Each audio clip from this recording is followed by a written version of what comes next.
আসসালামু আলাইকুম প্রিয় বন্ধুরা, কেমন আছো তোমরা সবাই? আই হোপ সবাই ভালো আছো। ভিডিওর শুরুতে একটা লাইক দিয়ে ভিডিওটা কন্টিনিউ করবা। আজকের ভিডিওটা নতুন যারা পিউরেট ফিল্টার কিনেছ তাদের জন্য। সর্বপ্রথম আমি ফিল্টারিং পানিগুলো বান্ডে ঢেলে নিয়েছি, তারপর আস্তে আস্তে সব পাট খুলে নিতেছি।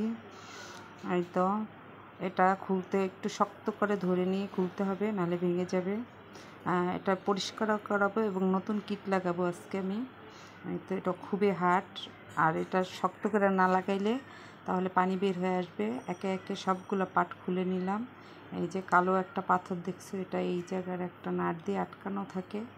এটাকে এখন আমি খুলে নিব।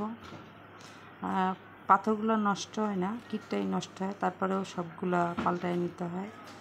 এই তো এটাকে কোনো নাট দিয়ে আটকানো না, এটা শুধু একটা গুড়ান দিয়ে আটকায় দিতে হবে, আবার এই গুড়ায় খুলতে হবে।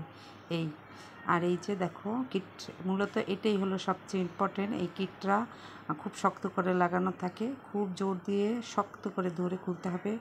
আর এটার উপরে চাপ দিবে না, চাপ দিলে ভেঙে যাবে নিচের ওইটা।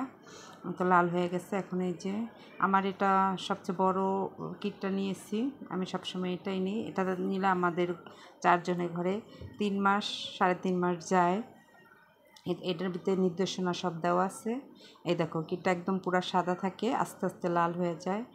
আর এই যে আস্তে আস্তে এই যে নিচে যেটা থাকে পাথর, এটা গোল, আর এটা উপরের পাথরটা মাঝে মাঝে পাথরটা আয়রনের কারণে জ্যাম হয়ে যায়। এটার সাথে এই ফিল্টার কিনলে তারপর একটা পাইপ দেয়, পাম্বারের মতন দেয়, ওটা দিয়ে পরিষ্কার করে দেয়। কেচি দিয়ে আমি সবগুলো কাইটা নিই।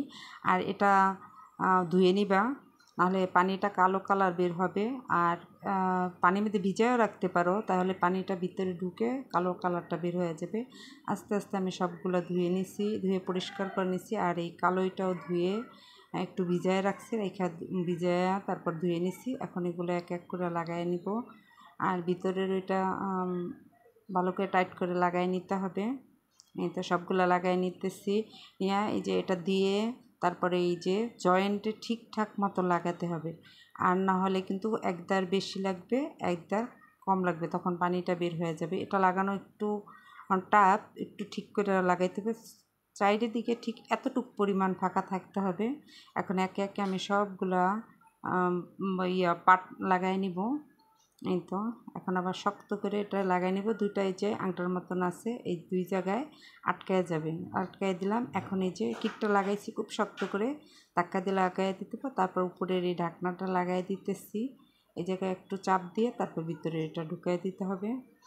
আর ওই ছিদ্রে ছিদ্রে লাগাই দিতে হবে। এখন ওই মাথাটা এই দেখো ঢুকাই আমি একটু ঘুরান দিচ্ছি।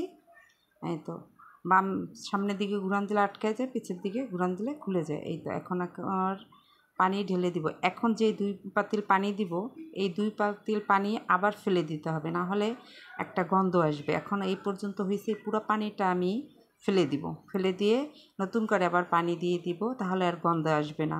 এভাবে তোমরা কিটগুলো পরিষ্কার করে নিতে পারো। আজকের ভিডিওটা এই পর্যন্তই। সবাই ভালো থাকবে, সুস্থ থাকবে।